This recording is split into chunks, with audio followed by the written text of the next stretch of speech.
Welcome into Texans Today, everybody. I'm your host, Jeremy Chuggs, and coming up on today's show, keys to victory and some major storylines around this Texans-Chargers matchup. A lot of playoff implications with this one. If the Texans win this game or tie, they clinch a playoff berth, possibly even jump the Chargers in that wild card race. They can still technically win the AFC South if they win out, and the Jags have to lose one of their last two games. But regardless, all we got to do is win. As DJ Khaled said, all I do is win, and that's all the Texans got to do this weekend. And I don't want to jinx it because every time I've had this graphic up, every time I've said, let's get to X amount of likes and we get the dub, it's happened, right? The Texans, they're on a major winning streak right now, so I don't want to mess up any of the mojo we got going here at Texans Today. So if you could, help me get the 600 likes on today's show. Hit that thumbs up icon, like the video, and let's get a dub this Saturday up against the Chargers. I'll be live for that game, so make sure you tune in. I'll be giving away an Andre Johnson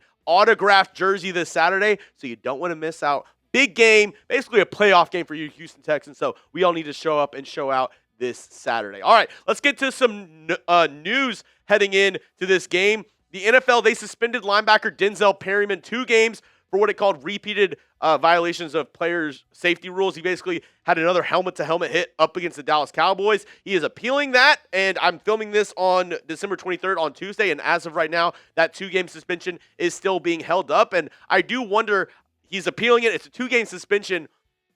If anything, I think he still might regardless be suspended for the Texans game. They might drop it to a 1-game suspension. I don't think they go from a 2-game to no game. So I think at the least Denzel Perryman, the former Houston Texan, probably won't be able to suit up this Saturday as the Texans face the Chargers. But let's get into my keys to victory for your Houston Texans. First up, let's start on the defensive side of the football for your Houston Texans, the stronger side for this team.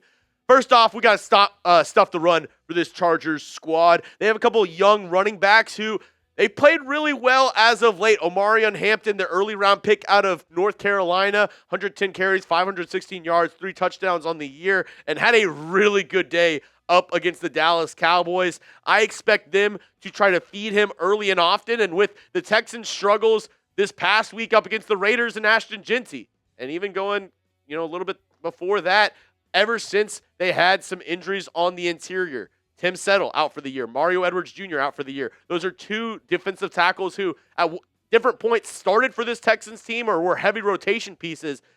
They really left a big hole that needs to be filled. The Texans went ahead and signed Leki Fotu to the practice squad. I expect them to elevate him to the active roster, but they really need to stuff the run of this Chargers squad, and that starts with Omarion Hampton. And then their other back, Kamani Vidal out of Troy. He's a smaller stature back, and funny because it's the Chargers. He does, just because of his size, he does kind of remind me of a little bit of a Darren Sproles kind of back, but he is really good at catching the ball out of the backfield. He does have a lot of zip on those toss plays. They love to get him out wide and see if he can, race the guys to the edge. We got to make sure to stop him. Azeez Al-Shire expected to be back. That is huge for this Texans run defense as well, but they need to make sure to stop the run because they stop the run, then that leads to 2nd and 3rd and longs, which brings me to my next key to victory. You got to get after Justin Herbert, but you can't blitz him. You got to get after him with the 4-down lineman. And that shouldn't be too hard for this Texans squad. They have amazing pass rushers, Will Anderson Jr., Danielle Hunter. They need to step up. And, Justin Herbert, you have to get after him. But against the blitz, according to PFF, he's the 4th best quarterback in the NFL this year against the blitz. And last year, I think he was even rated higher than that up against the blitz. So if you're sending extra guys, Herbert, he's a really smart quarterback. He'll be able to find out where you're sending them and try to attack those areas of the field. So you got to get after him with the 4-down linemen. So I'm looking at Will Anderson Jr., Danielle Hunter, even the rotation guys, Derek Barnett, Danico Autry, Dylan Horton, maybe get some interior pressure from a Sheldon Rankins, a Tommy Togai. You need to get after Justin Herbert. Last year, Herbert only threw 3 interceptions during the entire regular season. He threw 4 in that playoff game up against the Houston Texans, mainly because of hits like this. Will Anderson Jr. getting after Justin Herbert, making sure he hits him every single play. We need Will Anderson Jr. We need Danielle Hunter to absolutely get after him. And because the sponsor of today's show is Prize Picks, I thought we'd play a little game. Play a little Prize Picks for me. It's as simple as this on the app. They give you stat projections, and you go more or less. Now, this one isn't on the app. This is just a fun game that I wanted to play with you. Are we going more or less on 3.5 sacks on Justin Herbert this game. If you think it's more than 3.5, type more. If you think it's less, go ahead and type less. And if that sounds fun to you, if you're like, hey, this is something I want to do every single weekend, we'll get started with our friends over at Prize Picks. This episode is brought to you by Prize Picks. It's the holiday season, the best time of the year for sports, bowl games, basketball matchups, playoff pushes. It's all happening at once. While you and I are out here making decisions every day, what gifts to buy, what to eat, which games to watch, there's one place where it feels good to be right. That's over on Prize Picks. Is your fantasy season already over? My season got unfortunately cooked by one Travion Henderson. But with Prize Picks, you can play fantasy football every week. Pick your favorite players, and when they hit their projections, you win. No draft required. Prize Picks is available in 45 states, including California, Texas, Florida, and Georgia. So get started today with America's #1 fantasy sports app and join the millions of users. Sign up today and use code CLNS to get $50 in lineups after you play your first $5 lineup. That's code CLNS to get $50 in lineups after you play your first $5 lineup. Prize Picks, it's good to be right. Next up, a big point for this Texans squad is going to be their blitz pickup. I know I just said you can't blitz Herbert. Well, they're going to definitely blitz C.J. Stroud because he has not been one of the best quarterbacks when getting blitzed this year and last year. And the Texans' O-line is going to have a big shuffle because Aireontae Ersety had hand surgery, Trent Brown dealing with multiple injuries. So expect a big shuffle. I expect Blake Fisher to probably be that starting left tackle. Tytus Howard probably going to get kicked out to that right tackle spot. And then either Jarrett Patterson or Drew Scruggs taking in the left guard spot. And, they have really good edge rushers. Tui Puloto and Khalil Mack are really good. They also have Deshaun Hand, a couple good defensive linemen. But Derwin James Jr., this is the guy you have to worry about. He plays that safety nickel. Almost think of the Jalen Petrie role. Derwin James is their Jalen Petrie, and he plays it just as good as Jalen Petrie does. He is a fantastic player, and they love to send Derwin James off the edge, send him on those delayed blitzes, and that is exactly what the Texans have struggled with this year. So you got to keep an eye out on Derwin James on those delayed blitzes. With all the shakeup on the Texans' offensive line, I expect Chargers defensive coordinator Jesse Minter to attack C.J. Stroud relentlessly on Saturday. Not only Derwin James Jr., but they also like to send their middle linebacker, Deion Henley. 3.5 sacks this year. He is a great middle linebacker for this Chargers squad.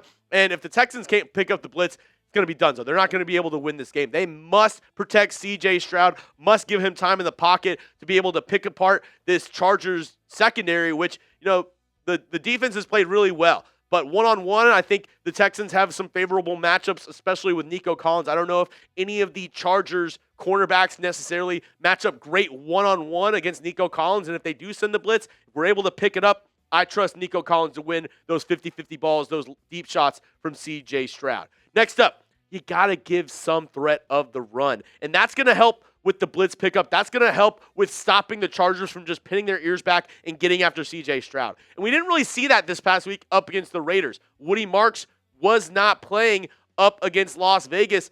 He should play this week. He wanted to play, and I think if it was up to him, he probably would have played up against the Raiders. And, D'Amico Ryans was like, oh, yeah, we didn't sit anybody out. These guys, they were out due to injury.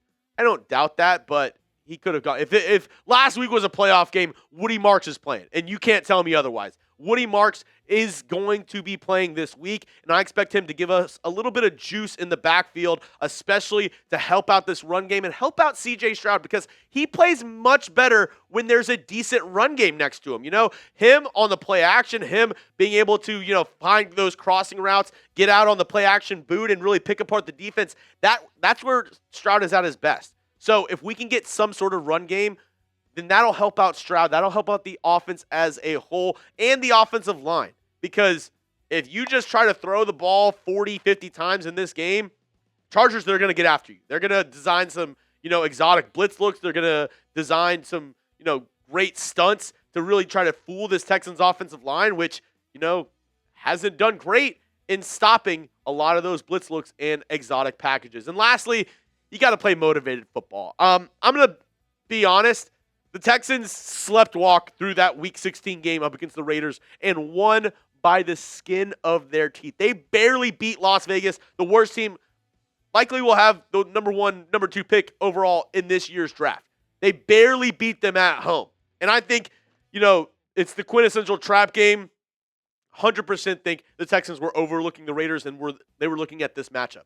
So I hope it was worth it. I hope it was worth it looking down on the Raiders, not playing them to their full potential. That means that they are going to suit up this week and be going balls to the wall, playing 4 quarters of swarm football because, like I said, they didn't do that up against the Raiders. Hopefully they do that in Week 17 in what is quintessentially a playoff game for your Houston Texans. A win and you're in scenario. If you win this game or tie this game, just win this game, then you are in the playoffs and you still have a shot to win the AFC South. It's all happening this Saturday at 3:30 Central Time, 4:30 Eastern. I'll be live before kickoff. I'll be giving away an Andre Johnson jersey, autographed, so you don't want to miss it. Make sure you pull up as we root on the Houston Texans up against the LA Chargers.